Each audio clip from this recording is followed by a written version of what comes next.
Hello दोस्तों, आप सब कैसे हैं। मैं उम्मीद करता हूँ कि आप सब ठीक ठाक होंगे और अच्छे से पढ़ाई कर रहे होंगे। तो वीडियो मतलब बायो के तो वीडियो को दो गो प्रोवाइड करा दिए हैं। जो सबसे पहले वीडियो आप लोग देखे होंगे तो दांत के बारे में, दांत के प्रकार और दांत के प्रकार के बारे में बताए थे कि दांत कैसे कैसे काट होता है, हमारे दैनिक जीवन में कितना रोल होता है दांत का। उसके बाद सेकेंड वीडियो में हम बताए थे जीभ के बारे में कि इसमें कितने मतलब कलिकाएँ होती है, तो कब तीखा लगता है, कब मीठा लगता है, कब नमकीन लगता है, कहाँ पर जीभ के कोई भी वस्तु रखेंगे तो कोई स्वाद नहीं होता है। तो चलिए इसी एक मोटिवेशनल लाइन के साथ हम सेशन को स्टार्ट करने जा रहे हैं।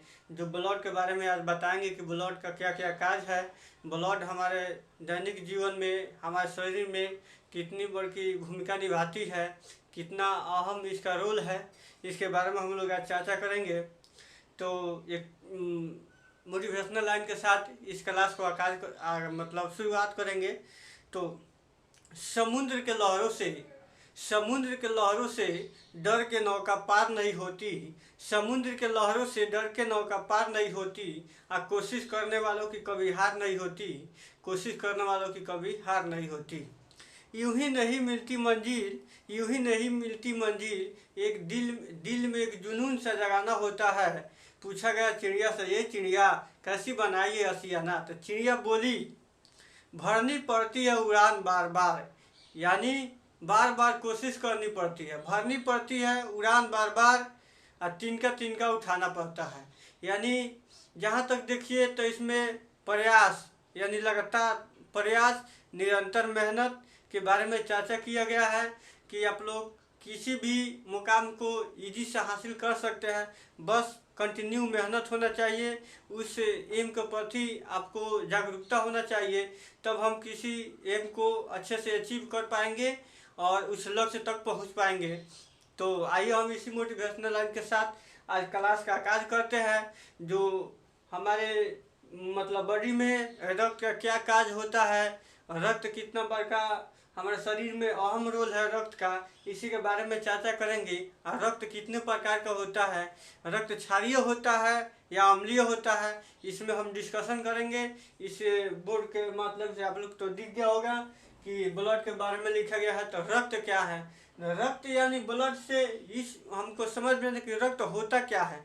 किसी भी चीज़ को जानने से पहले उसके बारे में आपके दिमाग में थॉट होना चाहिए कि आखिर होता क्या है, इसका कारण क्या है, हमारे शरीर में इसका क्या क्या रोल हो सकता है। अगर रक्त की कमी नहीं मतलब कमी हो जाती है तो कौन सा रोग हो सकता है, तो इसके बारे में हम लोग आज चर्चा करेंगे। तो आइए चर्चा कर लेते हैं। सबसे पहले जान लेते हैं कि रक्त को कितने प्रकार होते हैं, रक्त को कितने डिवाइड में बांटा गया है। तो सबसे पहले जान लीजिए, रक्त दो भागों में बांटा गया है। क्या, रक्त दो भागों में बांटा गया है। अब लीजिए, सबसे पहले प्लाज्मा।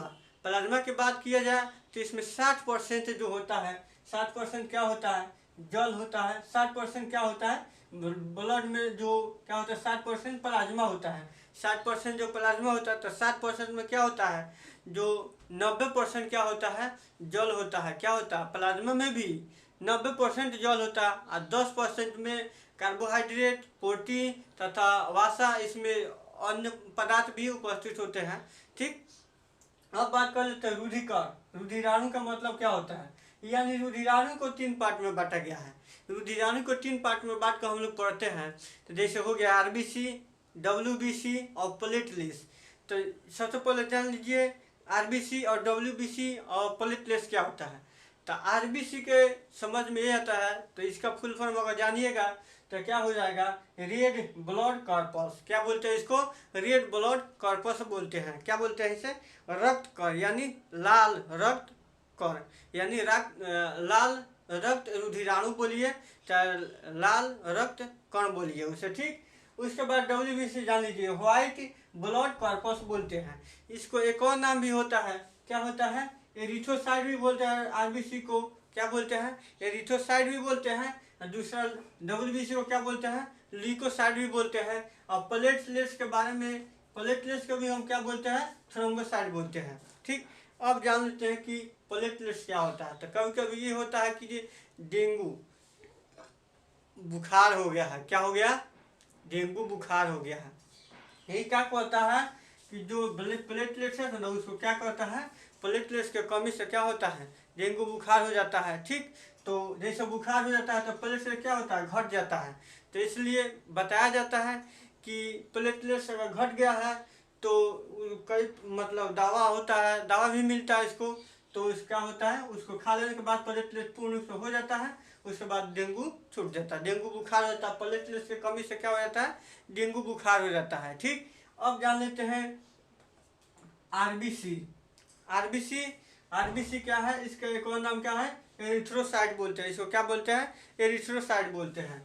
डब्ल्यूबीसी को क्या बोलते हैं, ल्यूकोसाइट बोलते हैं। इसको क्या बोलते हैं हम, ल्यूकोसाइट। इतना तो हम लोग जान गए, थोड़ा बहुत जान गए इसके बारे में। अब चर्चा कर लेते हैं रक्त क्या है। क्या है, रक्त क्या है। तो रक्त जान लीजिए, रक्त एक तरह संयोजी ऊतक है। क्या है, रक्त एक तरह संयोजी ऊतक है। इसको हम क्या बोलते हैं, रक्त क्या है, एक तरह संयोजी ऊतक है।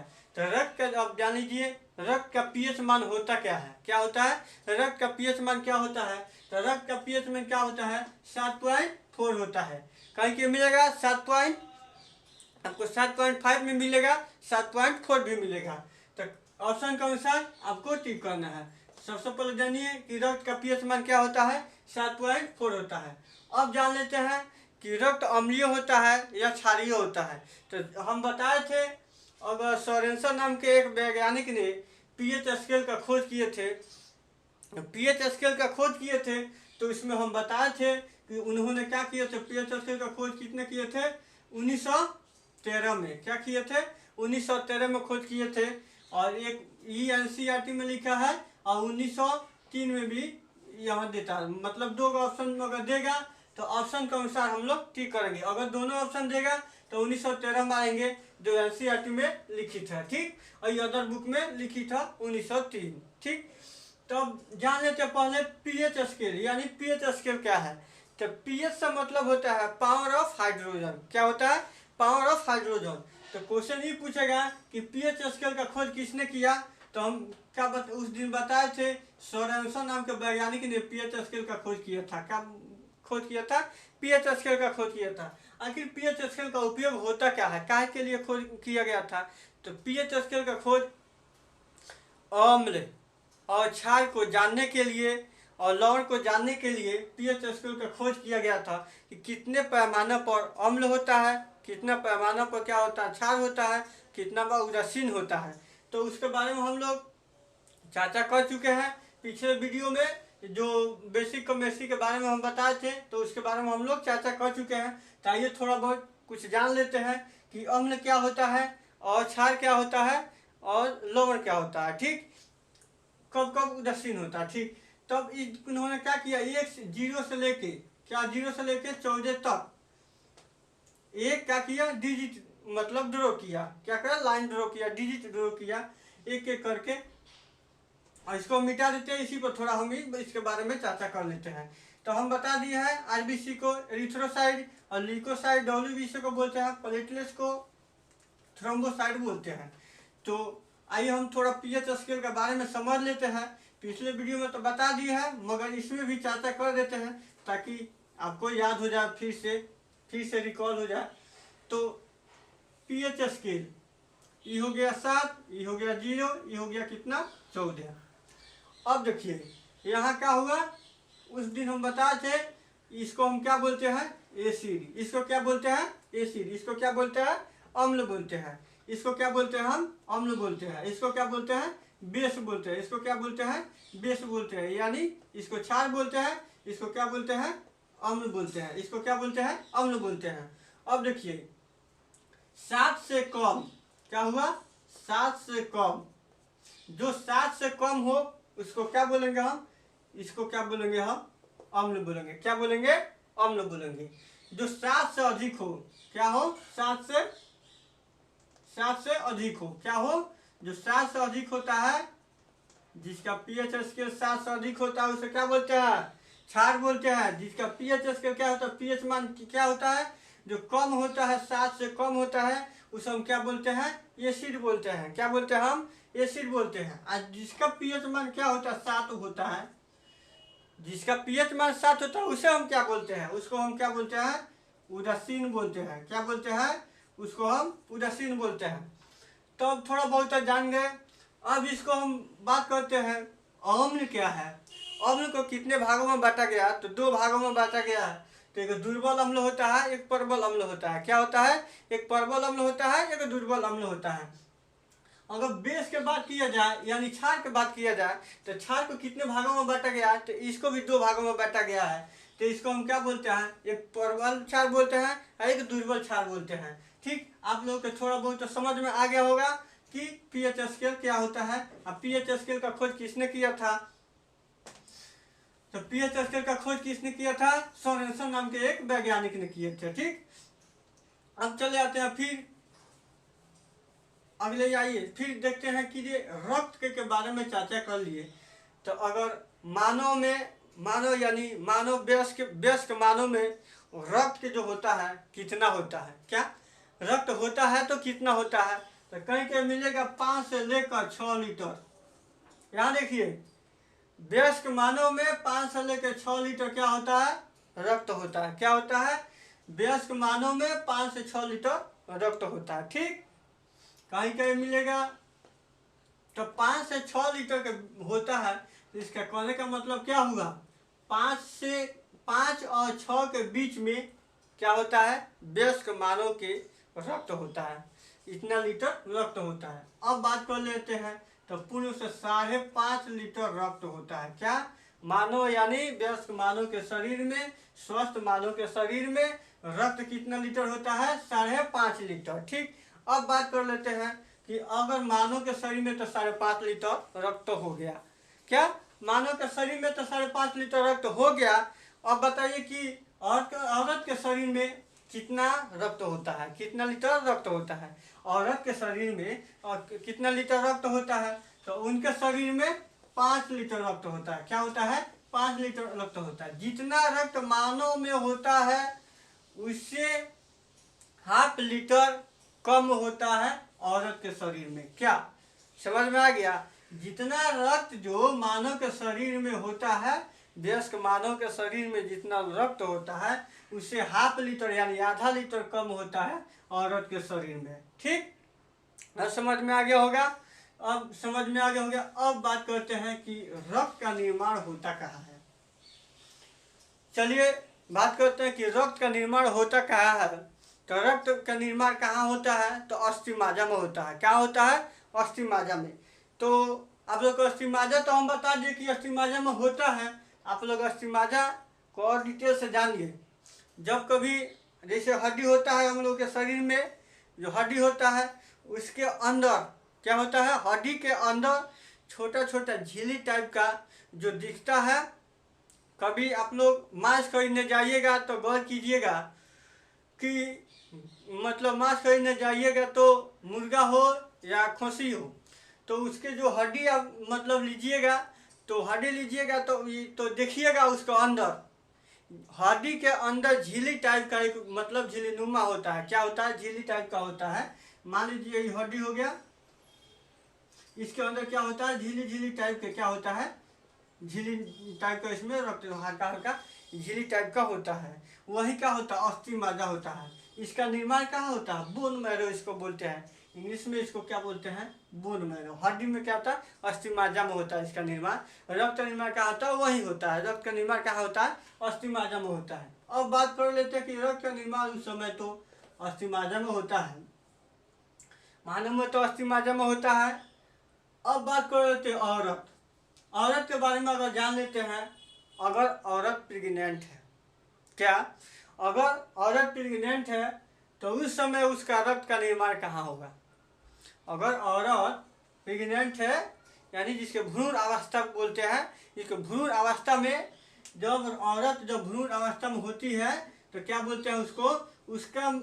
उसमें मतलब उस समय रक्त का निर्माण कहाँ होता है? तो उस समय जब औरत प्रेग्नेंट रहती है या भ्रूण अवस्था में होती है तो वहाँ जो रक्त का निर्माण कहाँ होता है? लीवर में होता है। औरत में कहाँ होता है? लीवर में होता है। जैसे वो भ्रूण अवस्था से मतलब फिर अपने अवस्था में आती है, जैसे भ्रूण अवस्था नहीं होता है तब उस समय कहाँ उसका रक्त का निर्माण कहाँ हो जाता है, फिर अस्थिमाजा में होता है। फिर क्या हो जाता है, अस्थिमाजा में होता है। केवल एक टाइम जब औरत भ्रूण अवस्था में होती है, यानी प्रेगनेंसी अवस्था में होती है, तो उसका निर्माण क्या होता है, जब निर्माण क्या होता है, लीवर। तो लीवर में जहाँ होता है ना, उसको हम क्या बोलते हैं, मीसोडर्म। उसको हम क्या बोलते हैं, जहाँ रक्त का निर्माण, जैसे भ्रूण अवस्था में औरत के समय लीवर में जो रक्त का निर्माण होता है, उसको हम क्या बोलते हैं, मीसोडर्म बोलते हैं। उसको हम क्या बोलते हैं, मीसोडर्म बोलते हैं। ठीक, समझ में आ गया होगा मीसोडर्म किसे बोलते हैं। अब बात कर लेते हैं कि रक्त, अब यहाँ पर लिखा है ब्लड बैंक, यानी ब्लड बैंक क्या हुआ। बैंक से आपको समझना, ब्लड में यानी खून, बैंक में क्या होता है, बैंक होता है यानी खून। यानी ब्लड बैंक किसे बोलते हैं, तो एस्पिरिन को बोलते हैं। क्या बोलते हैं, एस्पिरिन को बोलते हैं। यानी ब्लड बैंक का कहने का अर्थ है कि ब्लैक में, यानी बैंक में क्या होता है, बहुत सारे पैसा वैसा रखा जाता है। तो उसी प्रकार जो रक्त का जो मतलब एक घर होता है, यानी रक्त जो इसे पूर्ण रूप से रखा जाता है, यानी एक स्टोरेज होता है, वो कहाँ होता है, एस्पिरिन में होता है। क्या होता है, एस्पिरिन में होता है। उसको हम क्या बोलते हैं, उसको इंग्लिश में एस्पिरिन बोलते हैं, और दूसरे में उसको क्या बोलते हैं, प्लीहा बोलते हैं। ठीक, अब हम किसको, अब क्वेश्चन ही पूछेगा कि एस्पिरिन को हम क्या बोलते हैं। ठीक, इसके दो नाम है, एक ब्लड बैंक भी बोलते हैं और एस्पिरिन को कब्रिस्तान भी बोलते हैं। क्या बोलते हैं, ब्लैक ऑफ ग्रेयार्ड बोलते हैं। क्या बोलते हैं, ब्लड ऑफ ग्रेयार्ड भी बोलते हैं, यानी कब्रिस्तान भी बोलते हैं। इसको कब्रिस्तान बोलते हैं, यानी एस्पिरिन को। अब भी देखिए क्या कहता है, इसको कब्रिस्तान कब बोलते हैं और ब्लड बैंक कब बोलते हैं। देखिए, कब्रिस्तान उस समय बोलते हैं जब रक्त अशुद्ध हो जाता है। क्या कहता है, जब जो रक्त अशुद्ध हो जाता है और वो अशुद्ध रक्त क्या होता है, स्टोरेज कर लेता है अपने अंदर। जैसे अशुद्ध रक्त क्या करता है, स्टोरेज कर लेता है, उस समय हम इसको क्या बोलते हैं, कब्रिस्तान बोलते हैं। क्या बोलते हैं, कब्रिस्तान बोलते हैं। रक्त का कब्रिस्तान किससे बोला जाता है, तो अब क्या बोलते हैं, एस्पिरिन को बोलते हैं। एस्पिरिन को बोलते हैं, प्लीहा को बोलते हैं। क्या बोलते हैं, एस्पिरिन या प्लीहा को बोलते हैं, यानी दोनों नाम एक के हैं। ठीक, ये तो समझ में आ गया होगा। अब चर्चा कर लेते हैं, हम प्लाज्मा के बारे में चर्चा किए थे कि प्लाज्मा के बारे में हम थोड़ा बहुत चर्चा किए थे। उसमें रक्त के प्रकार में जब डिवाइड किए थे तो दो भागों में डिवाइड किए थे, एक प्लाज्मा डिवाइड किए थे और एक रुधिराणु डिवाइड किए थे। तो प्लाज्मा में हम बताए थे कि आपको प्लाज्मा में ऐसा ही बताए थे कि उसमें जो होता है 90% क्या होता है, जल होता है। क्या होता है, 90% जल होता है। और रक्त के प्रकार में बात किया तो 60% कहीं कहीं मिलेगा कि प्लाज्मा होता है। क्या होता है, प्लाज्मा होता है। और 40% क्या होता है, रुधिराणु होता है। क्या होता है, 40% रुधिराणु होता है। कहीं कहीं मिलेगा, देखिएगा यहाँ 55% कहीं यह देता है और 45% ये देता है। तो दोनों देख लेना है। अगर हम दोनों रीजन लेके चलते हैं, मान लीजिए कि कहिएगा कि सर गलत पढ़ा रहे हैं, तो हम दोनों इसी समय क्लियर कर दे रहे हैं। अब बात करते हैं प्लाज्मा की। तो प्लाज्मा में सबसे पहले जब 60% प्लाज्मा होता है रक्त में, यानी ब्लड में 60% प्लाज्मा का भाग होता है। अब बात करते हैं सिर्फ प्लाज्मा के। तो प्लाज्मा में जैसे होता है 90%, क्या होता है, 90% जल पाया जाता है। प्लाज्मा में क्या होता है, 90% जल पाया जाता है। क्या होता है, 90% जल पाया जाता है। प्लाज्मा में कितना परसेंट जल पाया जाता है, तो 90% जल पाया जाता है। और 10% क्या पाया जाता है, कार्बोहाइड्रेट। क्या होता है, कार्बोहाइड्रेट और प्रोटीन पाया जाता है तथा अन्य भी चीज पाया जाता है। ठीक, मतलब 10% मिला के पूरा ओवरऑल 90% खाली जल और 10% में सब कुछ। क्या होता है, 10% में सब कुछ, कार्बोहाइड्रेट, प्रोटीन और ईटीसी। अब बात करते हैं कार्बोहाइड्रेट। अब हम बात कर लेते हैं कार्बोहाइड्रेट के।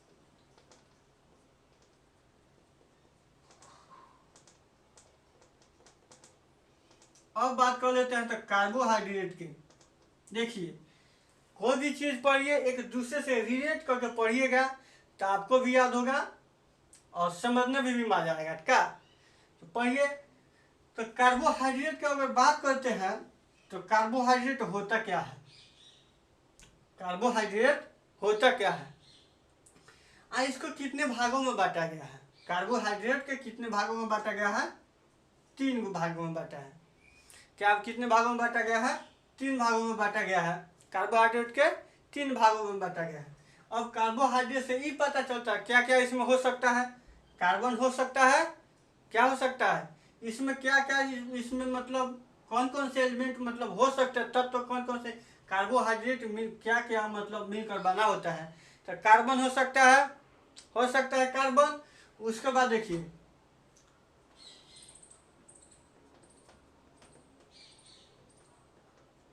आप लोग चीनी का सूत्र जानते हैं, क्या है? कार्बोहाइड्रेट के अंतर्गत आता है। क्या होता है? कार्बोहाइड्रेट के अंतर्गत आता है। देखिए कार्बन भी होता है, क्या होता है इसमें? कार्बन होता है, हाइड्रोजन होता है, क्या होता है? हाइड्रोजन होता है, और ऑक्सीजन होता है।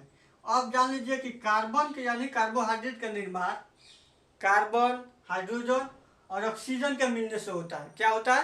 कार्बन, हाइड्रोजन और ऑक्सीजन के मिलने से होता है। क्या होता है? कार्बोहाइड्रेट का निर्माण कार्बन, हाइड्रोजन और ऑक्सीजन के मिलने से होता है। क्या होता है? कार्बन, हाइड्रोजन और ऑक्सीजन के मिलने से होता है। सब जान लिए। क्वेश्चन ये पूछेगा कि कार्बन हाइड्रेट में क्या क्या होता है, कौन कौन से एलिमेंट भाग लेते हैं, कौन कौन से एलिमेंट उपस्थित रहते हैं, कौन कौन से तत्व उपस्थित होते हैं, तब कार्बोहाइड्रेट का निर्माण होता है।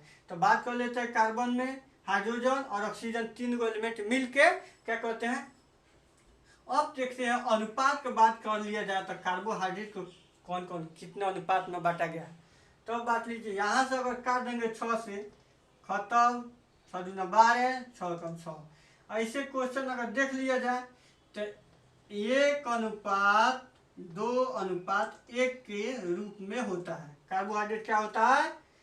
1:2:1 के रूप में होता है। क्या होता है? 1:2 के रूप में, यानी 1 के रूप में होता है। ठीक, तो अनुपात का हम लोग बात कर लिए, कोई क्वेश्चन नहीं मिलेगा। कार्बोहाइड्रेट में हाइड्रोजन और ऑक्सीजन का अनुपात कितना होता है? बात यहाँ समझिए, हाइड्रोजन और ऑक्सीजन का अनुपात कितना होता है? तो यहाँ से देखेंगे 2:1 होता है। क्या होता है? 2:1 होता है। हाइड्रोजन और ऑक्सीजन का कितना अनुपात होता है? कार्बोहाइड्रेट में हाइड्रोजन और ऑक्सीजन का कितना अनुपात होता है? तो 2:1 होता है। ठीक, कहीं मिल जाएगा कार्बन और हाइड्रोजन का अनुपात कितना होता है? कार्बन और हाइड्रोजन का अनुपात कितना होता है? तो 1:2 होता है। तो यहाँ हम डिटेल से बता दिए। और थोड़ा बहुत इसमें तो 3 भाग में बांटा गया है, और सेशन बताएंगे तो और चर्चा करना पड़ेगा, और विशेष मतलब हम बता देंगे। तो आइए थोड़ा इसके बारे में थोड़ा बहुत जान चुके हैं। अब बात करते हैं प्रोटीन। देखिए प्रोटीन की बात करते हैं तो इसमें क्या होता है? इसमें देखिए सेम प्रक्रिया यही रहेगा। क्या हो गया? प्रोटीन की बात करते हैं तो इसमें प्रोटीन में क्या होता है? नाइट्रोजन उपस्थित रहता है। क्या होता है? प्रोटीन में नाइट्रोजन उपस्थित रहता है। तो क्वेश्चन ये पूछेगा कि प्रोटीन में कौन सा एलिमेंट मुख्य भूमिका निभाता है? तो क्या होता है? नाइट्रोजन। क्या होता है? नाइट्रोजन। अब नाइट्रोजन का बात कर लिया जाए तो नाइट्रोजन का परमाणु संख्या कितना होता है? देखिए कहाँ से कहाँ रिलेट करके बता रहे हैं आपको। नाइट्रोजन का परमाणु संख्या कितना होता है? 7 होता है। और इसका मास कितना होता है? 14 होता है। हम बताए थे कि 5 गो एलिमेंट जो है एक्सप्रेशन केस में जो द्रव्यमान निकालने की विधि हम बता रहे थे आपको। फर्स्ट वीडियो में आपको मिलेगा बेसिक केमिस्ट्री। तो बेसिक केमिस्ट्री काहे के लिए आप लोग को बता रहे थे? यही सब बात बता रहे थे कि जब हम रिलेट करके बताना स्टार्ट करेंगे ना, कि बताना स्टार्ट करेंगे तब तो आपको इस सब बतिया को क्या करेंगे, समझ में आ जाएगा। क्या हो जाएगा? इस समझ में आ जाएगा। ठीक, चलिए थोड़ा बहुत जान चुके हैं इसके बारे में। प्रोटीन इसमें क्या होता है? नाइट्रोजन महत्वपूर्ण होता है। ठीक, अब लीजिए प्लाज्मा के बारे में तो हम लोग जान गए। अब देखिए अभी क्या है? क्या लिखा है? फाइब्रिनोजेन क्या कहते हैं? प्रोथ्रोम्बिन।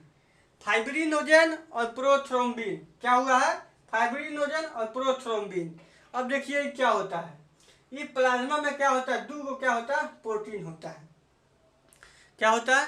प्लाज्मा में क्या होता है? 2 प्रोटीन होता है। क्या होता है? 2 को प्रोटीन होता है? 2 प्रोटीन होता है। उसको हम क्या बोलते हैं? फर्स्ट को क्या बोलते हैं? फाइब्रिनोजेन और प्रोथ्रोम्बिन। दूसरे को क्या बोलते हैं? प्रोथ्रोम्बिन। याद कीजिए, fibrinogen, prothrombin. Fibrinogen prothrombin, fibrinogen prothrombin, ये क्या होता है? ये प्रोटीन है। क्वेश्चन ही पूछेगा कि फाइब्रिनोजेन और प्रोथ्रोम्बिन कहाँ पाया जाता है।